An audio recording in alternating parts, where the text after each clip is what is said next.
everybody, Punisher88 here, coming at you once again with another Thursday review. So today I was supposed to review Faith #1, but unfortunately I wasn't able to stop by my LCS, so therefore I will be picking up the book tomorrow, which means next Thursday's review will be of Faith #1. So today in its place, I decided that I'm going to review Justice League issue 47. So, to those of you who watch my reviews, you guys know that I like to start with the cover first, so let's check it out. Now, right off the bat, yes, I love this cover. And you may notice this book has not been bagged or boarded yet, and that's because I just got finished reading this bad boy, and it was awesome.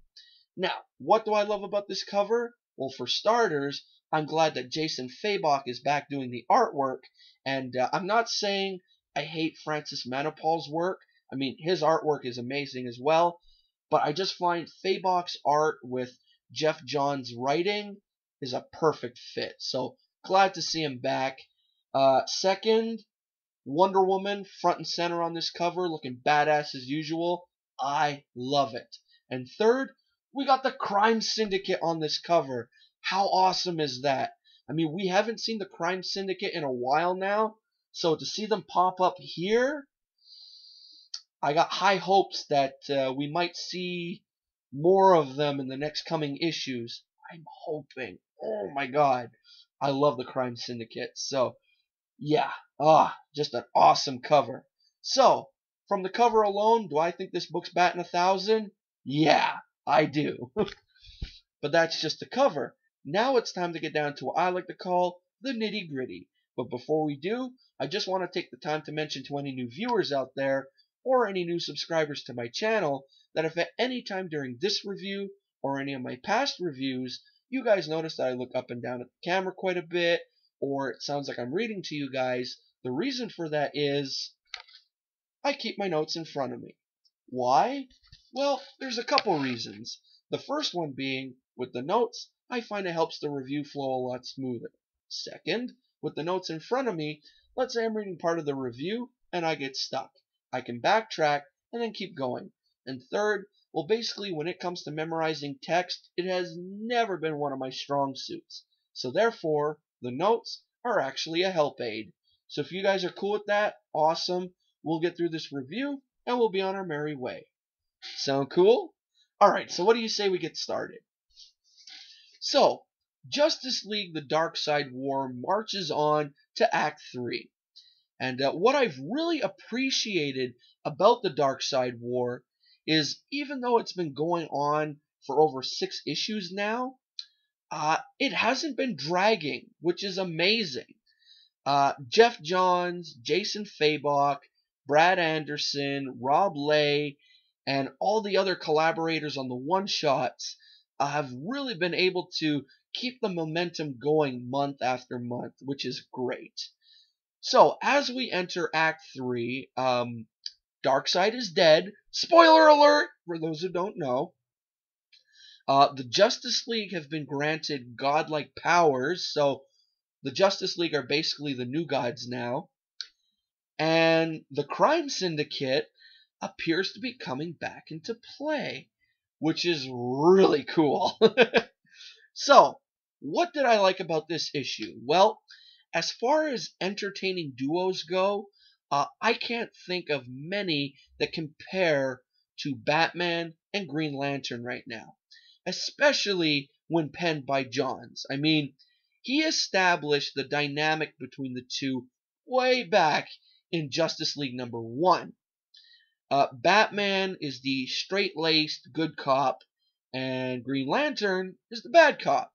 Except now that Batman is in Metron's chair, their roles have been flipped. And Jason Fabok and Brad Anderson create a hilarious visual of Hal Jordan sitting next to Batman that is worth the cover price alone. And speaking of Fabok and Anderson, they illustrate a very intense Batman. I mean, every camera shot is zoomed in on his face and eyes, and you can really feel the intensity in those eyes and emotionless face. And Anderson's colors really spark a striking contrast between the dark hues of Batman's cowl and his glowing white eyes. I mean, it is amazing. Oh, so good. So, I mentioned the crime syndicate earlier. Well, Cyborg, Power Girl, Mr. Miracle, Barda, and Steve Trevor head off to Belle Reve to question Ultraman and Superwoman regarding the Anti-Monitor, and lots of fun developments happen here. I mean, we have our first look at Ultraman since Forever Evil, and he's visibly weaker now after being locked away without his power source, which I believe is kryptonite. I could be wrong, but if any of you out there know, leave a comment below. Hey, that rhymes. So with Ultraman, Superwoman, and Power Ring, which is basically the crime syndicate equivalent to Green Lantern, obviously Power Ring, being all held now by Jessica Cruz, all in the same vicinity, we basically have ourselves a crime syndicate reunion. And if only some other missing members could return to, basically get the band back together, oh, that would be sweet. So, that's everything I like. Now, what didn't I like about this book? Well, an overcharged Superman decides to get physical with Wonder Woman. And while I don't mind a good old-fashioned, throwdown between superpowered beings, I thought the whole premise for it was a little weak. I mean, Superman is filled with energy from Apocalypse's solar pits. I'll give you a minute. I'll let you guys get a good laugh out of that. I know. Apocalypse's solar pits. Anyway, you know what I mean. So, yeah, so Superman is filled with all this energy, and in turn, it makes him a very, very angry man. And the fight between the two doesn't last very long, but the takeaway is we learn what is really happening with Superman. So, as much as I didn't like the fight, at least we get something out of it and we find out what's going on with him. So, my overall summary of this book is as follows.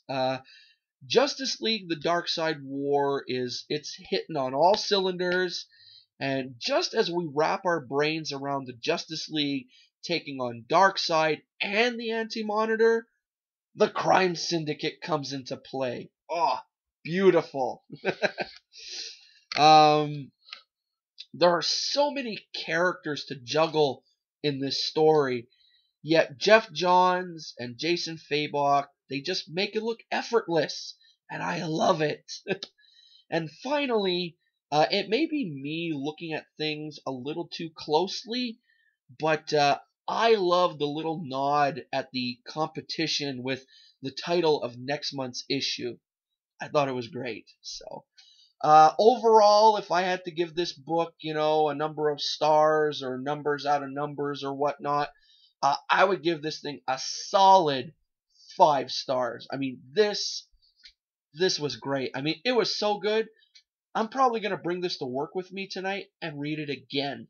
That's how much I loved it. And if any of you out there are not reading, not just Justice League, I mean, the Darkseid War, I mean, starting in issue 40 to now, do it. Read it. Oh, it is such a good story, and I highly recommend it. So, I mean, you don't have to take my word for it, but I am loving this story. So good.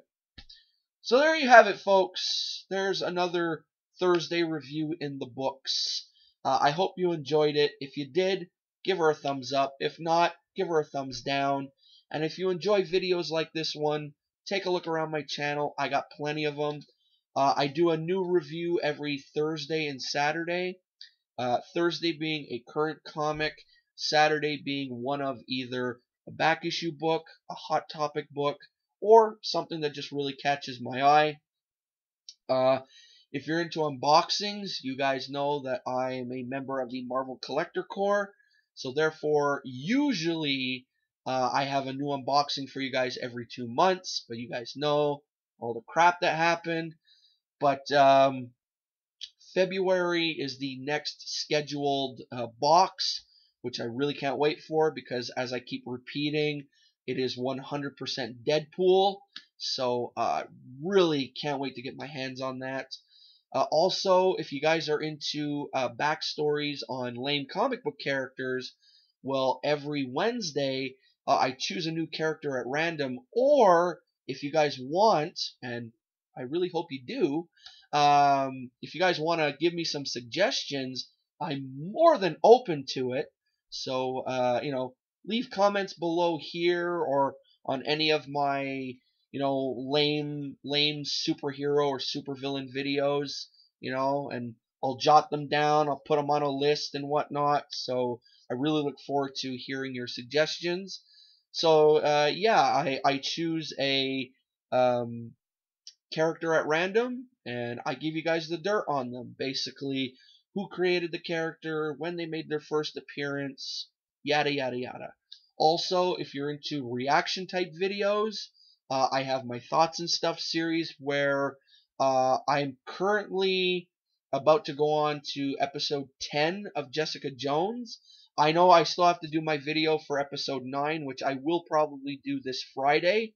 And yeah, I watch one episode a week, and after watching the episode, I let you guys know what I thought of it. I go scene by scene, and if during the process of watching the episode I spot any Easter eggs, I let you guys know about those as well.